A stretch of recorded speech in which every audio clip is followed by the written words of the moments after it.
Welcome to the Focus on Why podcast. I'm Amy Rowlinson and I ask my guests one simple question. Why? Focusing on the importance of why, I share with you the relatable, uplifting and inspiring conversations I have with people from all walks of life. This podcast will encourage you to focus on your why to enable and empower you to achieve the success you desire. Have a purpose, have a plan, focus on why. Well, what an intense, curious week of change it's been here in the Rowlinson household. Lots of change afoot. Firstly, I would just like to say a massive thank you to each and every one of you who sent kind messages of support, that your tips and your advice around the empty nest syndrome, something that I've experienced for the first time. And a particular shout out goes to Ashley Leeds, who's been incredibly supportive, and I know you're listening, so thank you, Ashley. I know I'm not the first and by no means the last to experience the empty nest. However, it's a difficult transition to go through from having someone there in your life for over 18 years and then suddenly not. Nothing could really prepare me for that, and I was fine dropping Holly off with my husband on Sunday. We'd settled her into her room and we then wandered around the city together before leaving her to explore and meet others. And it was not until the next morning when I posted her a jacket that she'd forgotten to pack, and when I was on the way back from the post office, that it really hit me, bursting into tears and realising that she wouldn't be with me on our daily dog walk together. It's always the little things that you miss, isn't it? But I'm feeling much better now. We've spoken lots this week and she's having an absolute blast, and it's getting a lot easier. I don't remember it being a big deal from my perspective when I was that age. However, my dad shared with me this week, for the first time actually, how he felt when I'd left for university almost 30 years ago now. He'd said how proud he was of my success, but how much he missed my bright energy, and that he had to close my bedroom door on the landing because the open door reminded him that I was no longer at home and that the future was going to be very different from then onwards. Talking about how the future will be very different. Same school, same year, different trajectories.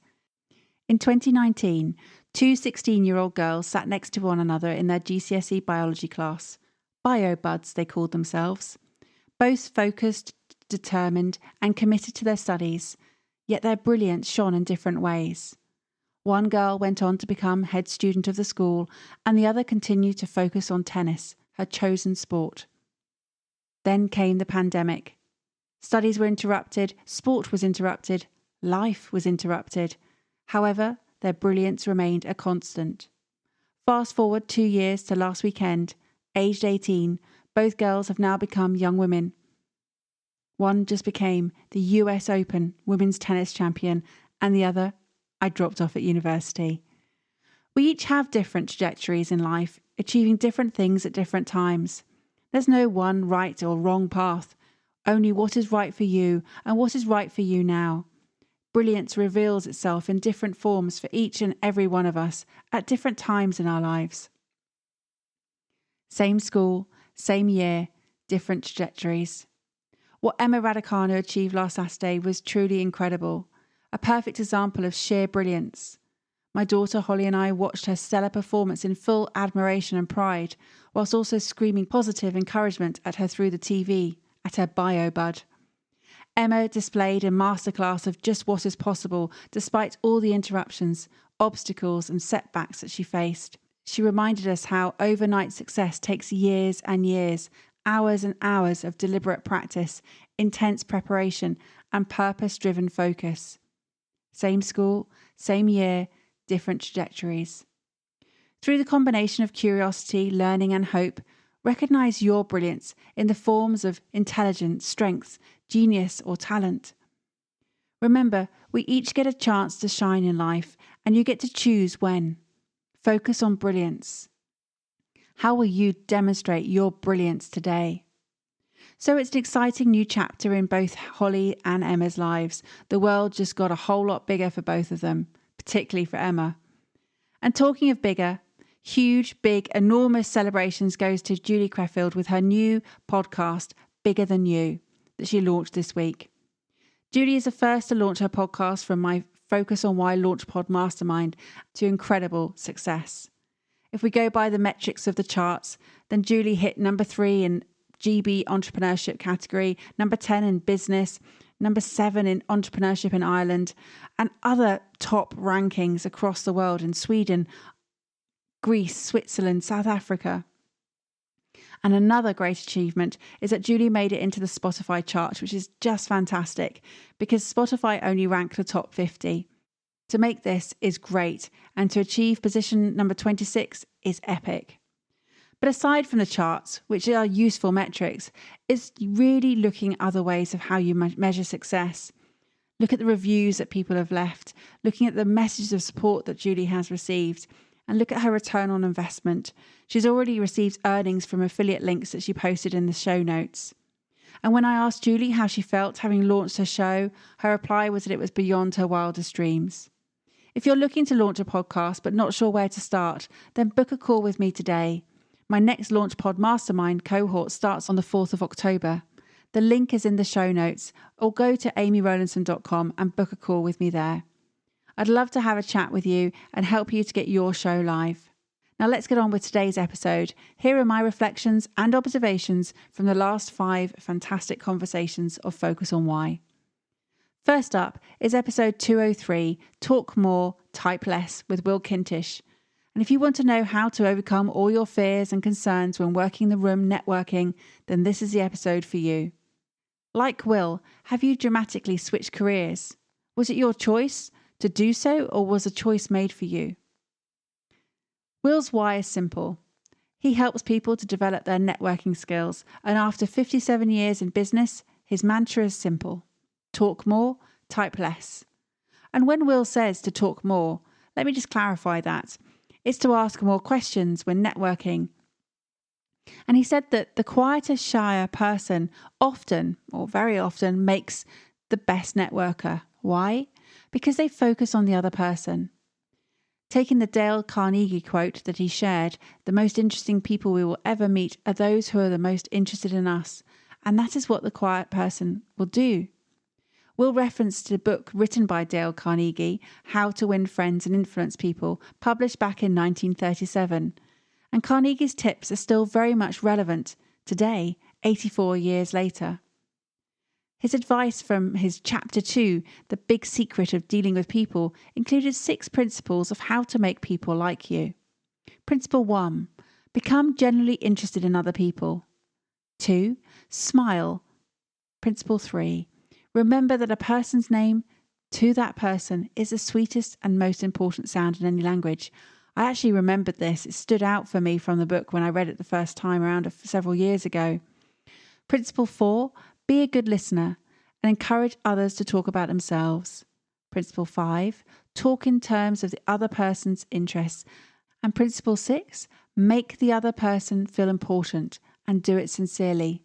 These are just a handful of fabulous tips from this brilliant book. And to stay on theme, what was the why or the purpose of Carnegie's book? Carnegie said his purpose was simple.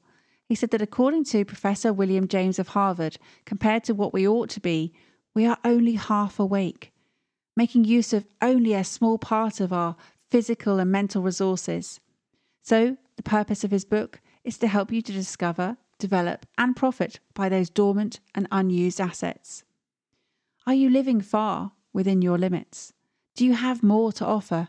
What would happen if you started to shine a little more? I spoke of brilliance earlier, and Will talked about his obvious and fundamental A-Shine method, a mnemonic that he uses to help people to network brilliantly. It's simple, it's easy, and yet so many people don't do it. It's time for you to take action, to engage with people, to use the powers that you have and get those assets working for you. Will has got those assets working for him. He shared that he now celebrates every day as though it's his birthday.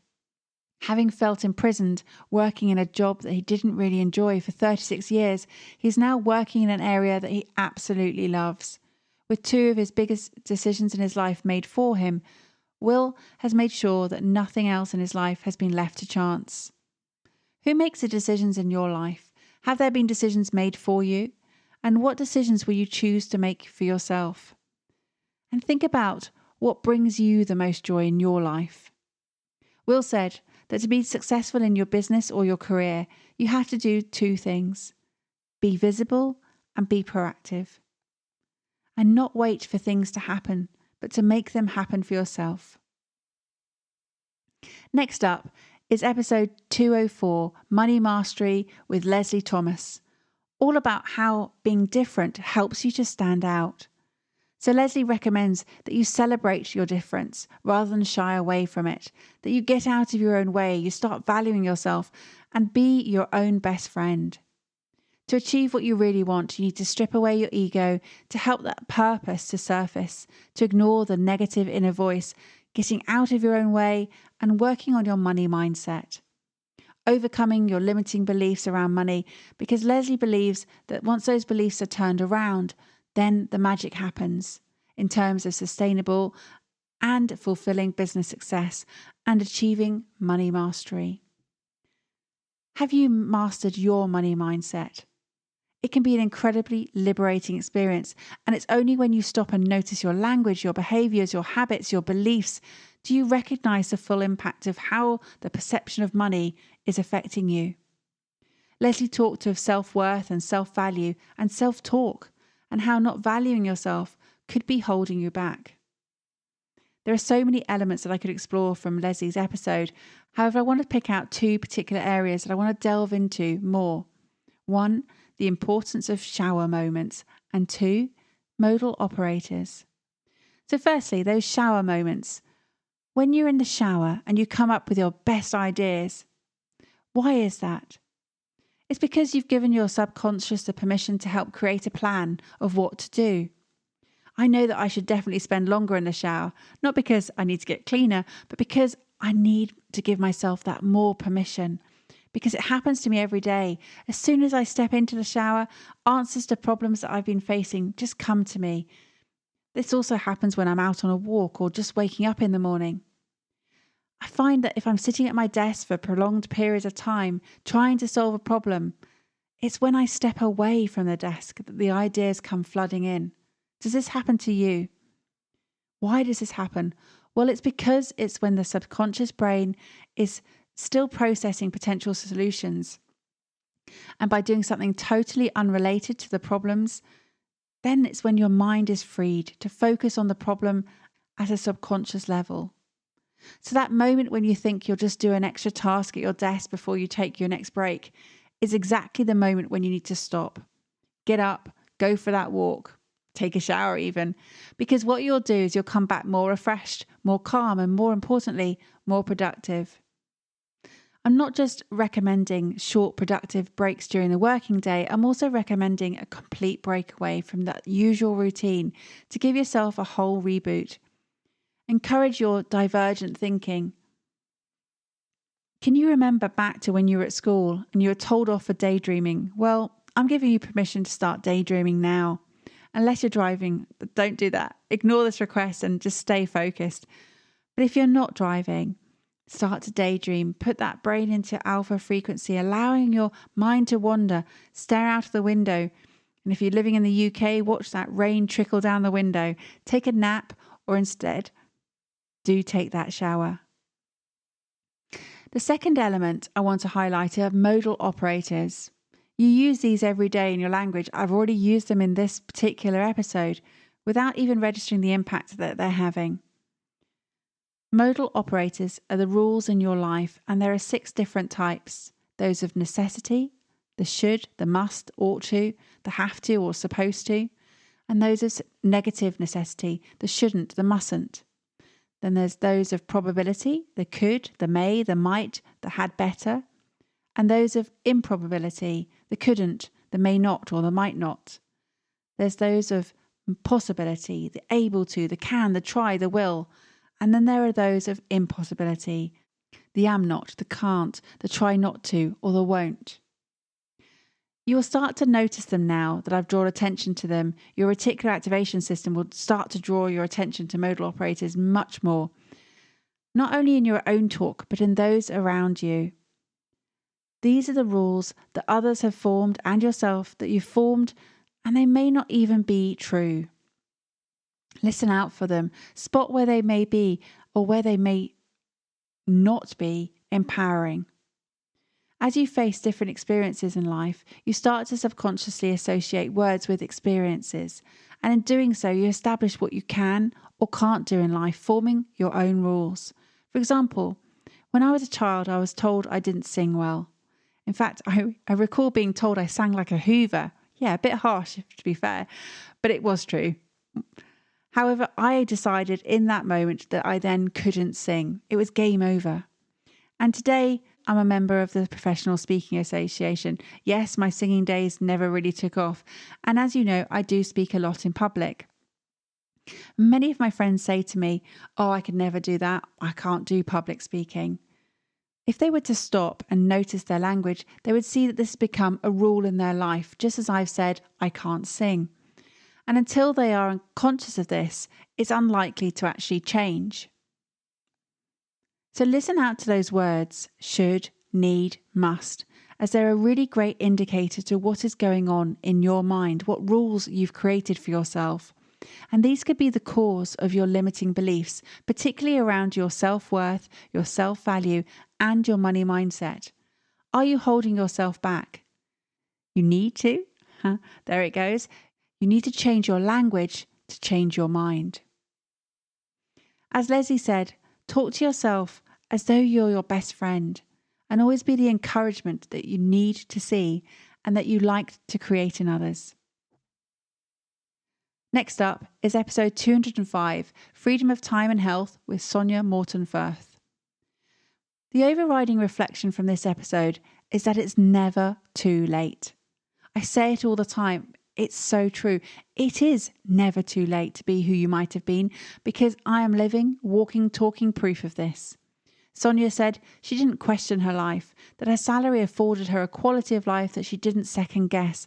And it was only until she realised that she was living for the weekends that she'd started to dread those Sundays. She was living that cliche of turning 40 and asking, is this all there is? And this is when she recognised that she wanted to step away from this way of living her life. Her heart wasn't in it, and she pushed against what society was saying she should do. There you go again, another modal operator. In this episode, Sonya focused on values, sharing how values should not be social idealisms, but those which are unique to you. I totally agree, particularly where business values come in, because they often form a list of social idealisms rather than genuine considerations of the principles which will ultimately formulate every part of the business's culture. Business values should be carefully considered by the founders of the company in the initial stages of creation and continually reassessed in terms of progress and adherence to those values. What are your company's values? When was the last time you considered your values, and are you working in alignment with them? You don't work simply to work. You work to fulfill your needs and your values. When you align your values with those of others, you share the vision and you share responsibility. Reassess your core values and think about how you may need to adapt or realign your business to them. Align your work with your values to become valued for your work. It's staggering just what is possible individually and collectively when you focus on why. As an individual, your core values form the internal compass from which you operate, ultimately driving your decisions and dictating your direction, both on a personal and professional level. Sonya believes that your values come from your voids. Again, I am in agreement with Sonya. Is your work fulfilling, or are you just filling in the moments? When was the last time you considered your values, and are you living a life in accordance with them? When you know your values, you are more able to spot opportunities, make wise decisions and informed choices. Understanding and living by your highest values will enable you to discover what is most important to you in life, who you really are, and how to live a life of authenticity, purpose, and fulfillment. Essentially, you will know why you do what you do. You will discover your purpose. Contrary to my earlier point where I asked you to focus on your language, now I want you to focus on your actions, not your words. You will naturally seek more of what you perceive you lack most or believe is missing in your life, and you will try to fill that void. Your voids therefore create your values. What you lack most is often found to be your highest value. If you are finding your work unfulfilling, it's highly likely that your work is not aligned with your highest values. Once you identify and live by your values, you will create meaningful, purposeful, and innovative work and tap into your hidden potential, releasing what you truly desire. So take a moment to consider what your highest values are and how you are honoring them in life. Are you aware of the life you are shaping, the life you're designing? Remember, keep questioning why you do what you do. And if you want to work through these questions and explore your purpose further, I offer clarity sessions to do exactly that. Just book in a discovery call with me via amyrowlinson.com and we can take it from there. Ask yourself the question, is there more? Why am I doing what I am doing? How can I bring more joy into my life? Who am I? Who am I really? What do I want? What do I really want? Who do I want to be? What do I want to do? What do I want to have? This episode is all about the freedom and time and health. What does freedom of time and health mean to you? Next up is episode 206, Be in Charge of Your Own Destiny with Nick Bush. And a big shout out goes to Kim Hamer for introducing us. I'm always incredibly grateful to people recommending guests to me. In fact, I've barely had to think about who's going to appear next on the show since I launched last year. My inbox is always filled with people wanting to come on the show and share why they do what they do. It's fantastic. Let me know if you'd like to come on the show or if you know someone who would make for a great guest. In my conversation with Nick, we saw how his passion, his mission, profession and vocation all intertwined. How he gets his fulfilment from a combination of voluntary work part-time alongside his management consulting, a mix of pro bono and paid work. He's brought his hobby and passion together with his purpose and his profession. Now, Nick said he'd been wrestling with the word purpose in the preparation for recording this podcast, seeing how it had become almost a new age religion. And I want to expand on this because, yes, I agree, purpose is a hot topic, not just for the modern day millennial or for anyone today, but it has been a hot topic for many a millennia. What is the purpose of life? It's a question that has challenged humans throughout history of the world. You can take it on the literal level where the purpose is incredibly simple and yet paradoxically complex. It's to survive, evolve, reproduce. Nowadays, your purpose in life is to have that reason for getting up every day. Your purpose is your life compass to guide you, guide your life decisions, your behavior, to give your life a sense of meaning and focus. Your purpose is at the core of your goals, your direction. Purpose gives you life and a reason to live. Aristotle spoke of eudaimonia, saying happiness is the meaning and purpose of life, the whole aim and end of human existence. What's your interpretation of purpose? What gets you up in the morning? What keeps you going? What motivates you? What drives you? What gives you your direction? For Nick, he's focused on helping people to move away from living and working from this narrow view of perspective of what's possible in the business world by showing them a wider, more expansive perspective of the possibility. Possibility not only in the business environment, but in life as a whole. And that shift in mindset can be overwhelming as you enter into this world of possibility. The brain wants to keep you safe, and uncertainty is not its friend. However, life is about growth, change, transformation. Nick said that he'd had to work on his mindset to get out of the shadow of his parents, who had adopted a fatalistic view of bad luck in life. And he quoted the Invictus poem by William Ernest Henley, I am the master of my fate. I am the captain of my soul. And he also spoke of creativity, opportunity, and of elements, which led me to think directly of Sir Ken Robinson, who wrote about the element, how finding your passion changes everything, and finding your element, how to discover your talents and passions and transform your life. If you haven't explored these books, I'd recommend them. Alternatively, why not check out Sir Ken Robinson's TED Talk, Do Schools Kill Creativity, which has now had more than 71.5 million views. I've put a link in the show notes. I would have loved the opportunity to have had Sir Ken Robinson on Focus on Why, to explore in depth why he does what he does.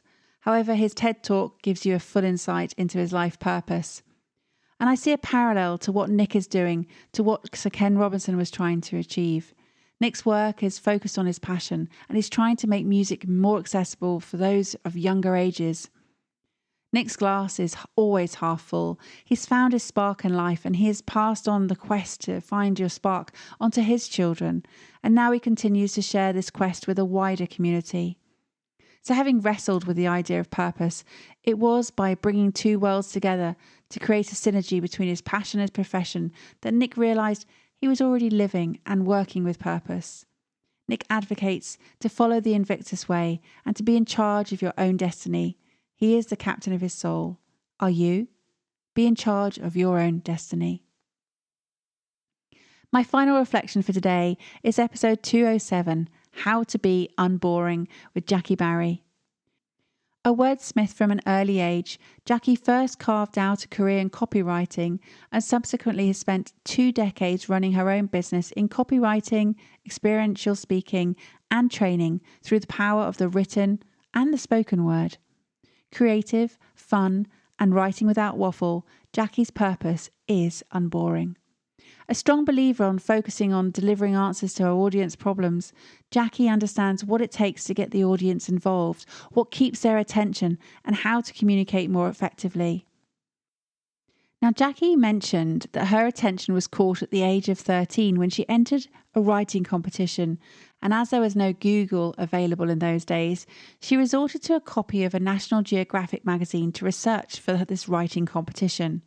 Oh my goodness, it took me straight back to when I was a child. I remember spending hours, if not days, buried in National Geographic magazines, sitting as an 8-year-old on a rainy day on the cushioned window seat by the lead-pane windows in my home. I flicked through the glossy pages of the magazines, carefully folding out those extra pages to see the beautiful photographs of a world that I'd barely had a chance to see. These magazines changed my perspective of the world. They'd been published since the 22nd of September 1888, and yet I had more recent episodes than that, and they brought the world to me. They opened up the whole world for me.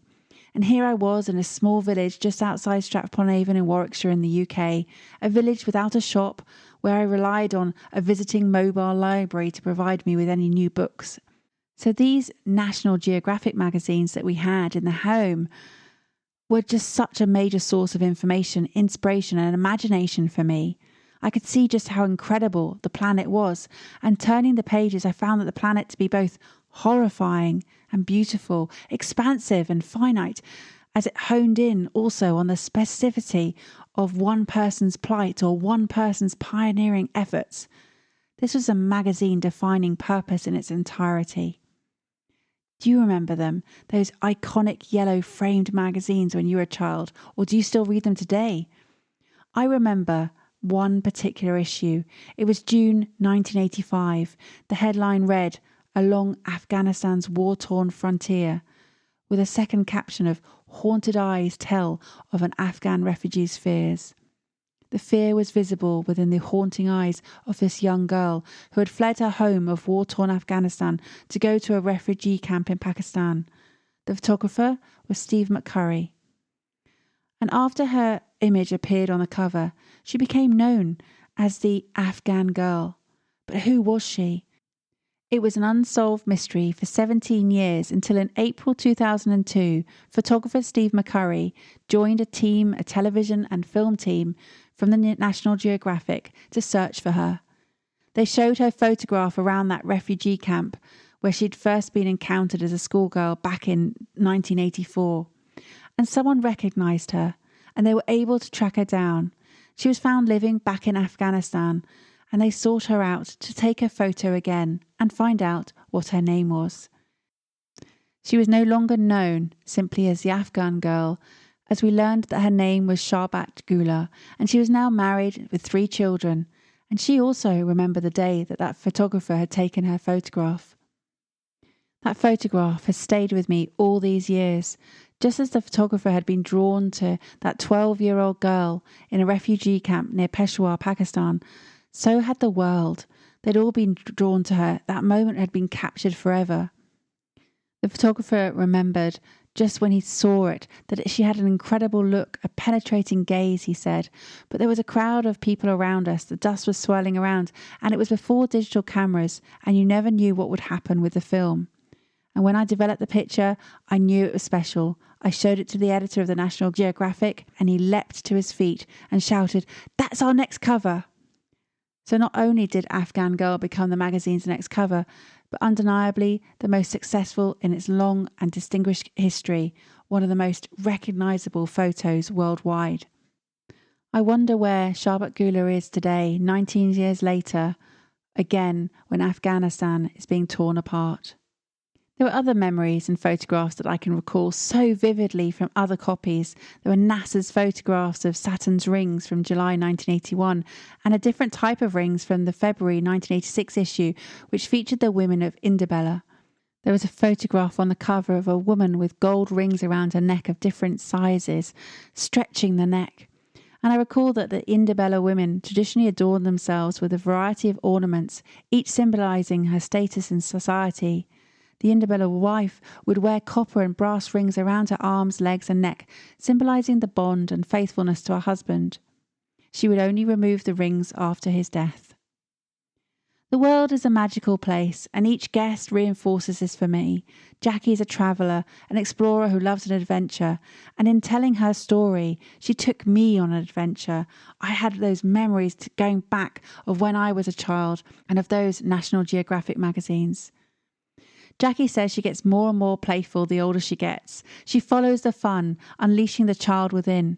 For Jackie, having fun is what life is all about. She lives in the now. She also spoke of the 3 principles which underpin fundamental human experience: thought, mind and consciousness.